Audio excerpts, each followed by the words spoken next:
Hello students, मेरा नाम है गौरव और आप देख रहे हैं हमारा चैनल नागपाल एकेडमी। आज का जो टॉपिक है वो है बेनिक स्पेस एमएससी मैथमेटिक्स का। एमएससी मैथमेटिक्स की बेनिक स्पेस की अब एग्जांपल लेते हैं हम। बेनिक स्पेस की वीडियो में पहले डाल चुका हूँ इंट्रोडक्शन में, और अब हम आगे स्टार्ट करते हैं बेनिक स्पेस नॉन लीनियर स्पेस में। देखिए, बेनिक स्पेस क्या होता है। बेनिक स्पेस आप सबको ये पता है कि बेनिक स्पेस के बारे में पहले से आप वीडियो आप देख लेना। बेनिक स्पेस आपको पता है एक नॉन लीनियर स्पेस ही होता है, एक लीनियर स्पेस होता है। बेनिक स्पेस में क्या है कि let M be a closed linear subspace of a non linear space N. मतलब एन एक नॉन लीनियर स्पेस है और एम उसका एक क्लोज्ड सबस्पेस है। एन एक नॉन लीनियर स्पेस है और एम उसका एक क्लोज्ड सबस्पेस है, और वहां पर एक एक्स एलिमेंट है जो एम को इक्वल नहीं है। हमने कहा कि if the norm of a coset X जो एम के इक्वल नहीं है, एक क्वोशिएंट स्पेस आता है n बाई m जो डिफाइन करता है norm of x plus m को is equal to infimum of norm of x plus m। हमें n बाई m जो क्वोशिएंट स्पेस है उसको हमें बेनिक स्पेस प्रूव करना है। क्वोशिएंट स्पेस क्या होता है? क्वोशिएंट स्पेस ये होता है कि n एक नॉन लीनियर स्पेस है, m उसका एक क्लोज्ड सबस्पेस है, इन दोनों को डिवाइड कर देते हैं तो क्वोशिएंट सबस्पेस बन जाता है। तो हमने प्रूव करना है कि n बाई m जो क्वोशिएंट स्पेस है वो भी एक प्रकार का बेनिक स्पेस होगा, यानी कि क्वोशिएंट स्पेस को बेनिक स्पेस प्रूव करना है। n एक नॉन लीनियर स्पेस है, m उसका एक क्लोज सबस्पेस है, n बाई m एक क्वोशिएंट स्पेस है। ये जो क्वोशिएंट स्पेस है, क्वोशिएंट स्पेस भी बेनिक स्पेस होगा, हमें ये प्रूव करना है। अब क्वोशिएंट स्पेस को बेनिक स्पेस कैसे प्रूव करेंगे? हम कहेंगे कि कोई भी क्वोशिएंट स्पेस है वो बेनिक स्पेस तब बनता है जब वो चार प्रॉपर्टी सेटिस्फाई करता है। चार प्रॉपर्टी में पहली प्रॉपर्टी क्या होनी चाहिए कि उसका norm greater than equal to 0 होना चाहिए। मैंने कहा नॉर्म x प्लस m है वो ग्रेटर देन इक्वल टू 0 होगा। नॉर्म का मतलब होता है लेंथ। अब लेंथ हमेशा पॉजिटिव होती है, इसलिए इसका जो नॉर्म है वो भी हमेशा पॉजिटिव होगा। दूसरी कंडीशन ये कहती है कि norm of x plus m को 0 के इक्वल रखते हैं, तो x प्लस m हमारा 0 के इक्वल हुआ, x is equal to minus m हुआ। ये माइनस m क्या है? ये माइनस m किसी m को बिलोंग करता है। m क्या है? m उसका क्वोशिएंट सबस्पेस है, वो कोसेट है। अब माइनस m को बिलोंग करता है। हमने ग्रुप में पढ़ा था कि अगर कोई h को बिलोंग करता है तो उसका राइट कोसेट h के इक्वल होगा। ग्रुप आपको पता होना चाहिए, ग्रुप, रिंग, फील्ड, कि कोई स्मॉल h अगर कैपिटल H को बिलोंग करता है तो h प्लस h के इक्वल होगा। मतलब माइनस m अगर m को बिलोंग करता है तो m में अगर माइनस m ऐड कर दे तो वो भी m के इक्वल होगा। अब माइनस m क्या है? माइनस m की वैल्यू है x। माइनस m की वैल्यू है x, तो m प्लस x m के इक्वल हो जाएगा, यानी कि हमारी सेकंड प्रॉपर्टी भी सेटिस्फाई हो गई। थर्ड प्रॉपर्टी में हम कहते हैं कि norm of x plus Y plus m। देखिए, norm of x plus m equal था infimum of norm of x plus m के, तो norm of x plus Y plus m equal हो जाएगा infimum of norm of x plus Y plus m के। Infimum of norm of x plus Y plus m है, m का मतलब क्या है? m1 प्लस m2, तो m की जगह m1 प्लस m2 लिख देंगे, तो x के साथ m1, y के साथ m2 आ जाएगा। Infimum of norm of x plus m1 plus infimum of norm of y plus m2 आ जाएगा। इन्फीमम है, इन्फीमम का मतलब होता है कम से कम, greatest lower bound. Infimum of norm of x plus m1 को लेस देन इक्वल टू लिख देंगे, norm of x plus m1 norm of y plus m2 लिख देंगे। अब ये m1 क्या है? m को बिलोंग कर रहा है, m2 भी m को बिलोंग कर रहा है, तो इसकी जगह भी m और इसकी जगह भी m डाल देंगे। फिर हमने क्या किया, यानी कि norm of x plus Y plus m less than equal to हो जाएगा, किसके लेस देन इक्वल टू हो जाएगा? Norm of x plus m plus norm of y plus m हो जाएगा। फोर्थ प्रॉपर्टी आती है alpha into X plus m का नॉर्म इक्वल होता है infimum of norm of alpha into X plus m। तो अल्फा बाहर आ जाएगा, अल्फा का modulus norm of x plus m आ जाएगा, अल्फा का मॉडुलस भी इन्फीमम से बाहर आ जाएगा, और इस infimum of norm of x plus m को norm of x plus m लिख देंगे। हेंस n बाई m जो है हमारा एक नॉन लीनियर स्पेस हो जाएगा।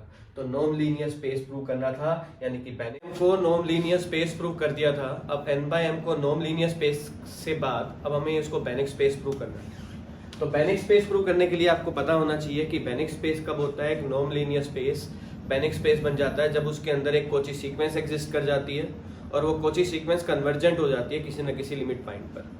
तो सबसे पहले अगर हमें n बाई m को बेनिक स्पेस प्रूव करना है तो सबसे पहले हमें इसके अंदर एक कोची सीक्वेंस लेनी पड़ेगी n बाई m, और हमें पता है n बाई m जो कॉची सीक्वेंस है वो किसी ना किसी लिमिट पॉइंट पे कन्वर्जेंट होगी, किसी n बाई m पे कन्वर्जेंट होगी। तो उसके लिए कॉची सीक्वेंस को कन्वर्जेंट प्रूव करने के लिए हम एक सब सीक्वेंस ले लेते हैं। सब सीक्वेंस क्या लिया हमने, लेट अस कंसीडर ए सब सीक्वेंस xn प्लस m ले ली। ये xn प्लस m क्या है, ओरिजिनल सीक्वेंस की सब सीक्वेंस है। xn प्लस m जो है वो ओरिजिनल सीक्वेंस की सब सीक्वेंस है। आपको पता है कि n बाई m जो है वो क्वोशिएंट स्पेस है, और क्वोशिएंट स्पेस के जो एलिमेंट होते हैं वो राइट को सेट वाले होते हैं, इसलिए हमने जो सीक्वेंस ली है वो राइट को सेट वाली ली है। हमने क्या ले लिया, xn प्लस m ले लिया, ओरिजिनल सब सीक्वेंस ले ली। xn प्लस m सब सीक्वेंस के अंदर हमने ऐसे लिया कि x1 प्लस m माइनस की x2 plus m less then ले लिया 1/2। एप्सिलॉन होता है, एप्सिलॉन की रेंज आपको पता है 0 से 1 के बीच में होती है, तो हमने 1/2 को एप्सिलॉन ले लिया। और x2 plus m minus x3 plus m का norm 1/2 square, x3 plus m minus x4 plus m 1/2 cube, ऐसे ही xn plus m minus xn plus 1 minus m plus m less then ले लिया 1/2 की पावर n ले लिया। अब property लगानी है हमने कॉची सीक्वेंस की कि अगर सब सीक्वेंस कन्वर्जेंट है तो सब सीक्वेंस को कन्वर्जेंट प्रूव करने के लिए हमने मान लिया कि x1 प्लस m को मैंने मान लिया y1, x2 प्लस m को मैंने मान लिया y2, ऐसे ही x3 प्लस m को मैंने मान लिया y3। तो अगर हमें इसको y1 और इसको y2 रख दूं यहाँ पर, तो y1 माइनस y2 का नॉर्म 1/2 से लेस देन, ऐसे ही y2 माइनस y3 का नॉर्म लेस देन हो जाएगा 1/2 स्क्वायर। और ये अगर यही वे एज इट इज चलता रहा तो ये yn माइनस के yn प्लस 1 लेस देन हो जाएगा 1/2 की पावर n। हमने ये मान लिया। अब हमने क्या करना है, सब सीक्वेंस को कन्वर्जेंट प्रूव करना है, कॉची सीक्वेंस को कन्वर्जेंट प्रूव करना है। तो ym माइनस yn का नॉर्म ले लिया। ym माइनस yn के नॉर्म में मैंने क्या किया, ym में ym प्लस 1 सब्ट्रैक्ट कर दिया, ym प्लस 1 ऐड कर दिया, ym प्लस 2 सब्ट्रैक्ट कर दिया, ym प्लस 2 ऐड कर दिया, ऐसे चलते गए।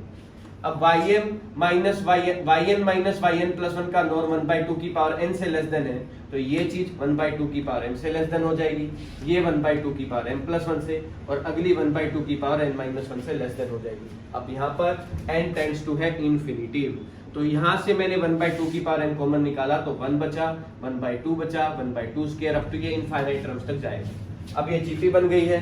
जीपी में इनफाइनाइट टर्म के सम का फार्मूला होता है a बाई 1 माइनस r होता है।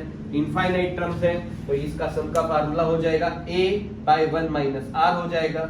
1 में से 1/2 गया, 1/2 ऊपर जाएगा तो 1/2 की पावर m माइनस 1 बन जाएगा। मतलब ym माइनस yn का नॉर्म लेस देन हो जाएगा 1/2 की पावर m माइनस 1 से। अगर मैं m टेंड्स टू इंफिनिटी करूं तो आपको पता है कोई भी नंबर जो 0 से 1 के बीच में होता है उसकी पावर इंफिनिटी की वैल्यू 0 होती है। ये नंबर 0 से 1 के बीच में है तो इसकी पावर इंफिनिटी की वैल्यू 0 हो जाएगी। ym माइनस yn का नॉर्म लेस देन 0 हो जाएगा, यानी कि 0 का मतलब एप्सिलॉन की जो रेंज होती है वो 0 से 1 के बीच में होती है। तो अगर मैं इसको एप्सिलॉन रख दूं तो हमारी कॉची सीक्वेंस जो है वो कन्वर्जेंट होगी। अब ये कॉची सीक्वेंस कन्वर्जेंट हो गई है, इसका मतलब ये है कि ये n जो है वो बेनिक स्पेस है, और वेक्टर जो है वो किसको बिलोंग कर रहा है, yn को बिलोंग कर रहा है, यानी कि yn जो है वो y पे कन्वर्जेंट हो गया। अगर जिसके अंदर कॉची सीक्वेंस कन्वर्जेंट हो जाती है तो metric space complete metric space हो जाता है, यानी कि n जो है वो हमारा एक कंप्लीट मीट्रिक स्पेस हो जाएगा, और n की कॉची सीक्वेंस किसी ना किसी n पर कन्वर्जेंट हो जाएगी। अब आगे बढ़ते हैं, इससे आगे हमने अब प्रूव कर दिया कि n जो कॉची सीक्वेंस थी वो n पर कन्वर्जेंट है। उसके बाद हमने क्या करना है, xn plus m minus y plus m ले लेना है। देखिए m और m दोनों ही सब स्पेस हैं, तो इन दोनों का जो सम होगा आपको पता है m प्लस m जो होता है वो भी m के इक्वल ही होता है, तो इसकी जगह m ही रख देंगे। xn minus y plus m का नॉर्म हो गया तो ये इन्फीमम हो जाएगा xn minus y plus m का नॉर्म, जहाँ पर स्मॉल m को बिलोंग कर रहा है। xn minus y plus m का मतलब हो गया, देखिए yn माइनस y हो जाएगा। xn प्लस m जो था मैंने yn माना था, यानी कि xn प्लस m को yn मानते हैं, तो यहाँ पर yn माइनस y का नॉर्म हो गया। अब yn जो है वो y पर कन्वर्जेंट है तो n टेंड्स टू इन्फिनिटी पे इसकी वैल्यू 0 हो जाएगी। अगर ये 0 है तो मतलब इस पूरे पार्ट की वैल्यू भी 0 होगी, मतलब ये पार्ट और ये पार्ट दोनों ही 0 हो गए, और ये दोनों part he n by m को बिलोंग कर रहे हैं, यानी कि हमें n बाई m को बेनिक स्पेस प्रूव करना था, n बाई m हमारा बेनिक स्पेस हो गया। ये थी हमारी मोस्ट इंपॉर्टेंट थ्योरम। तो जुड़े रहिए हमारे चैनल से, और अगर ये वीडियो पसंद आए तो प्लीज इसे लाइक और सब्सक्राइब करें मेरे चैनल को। Thank you.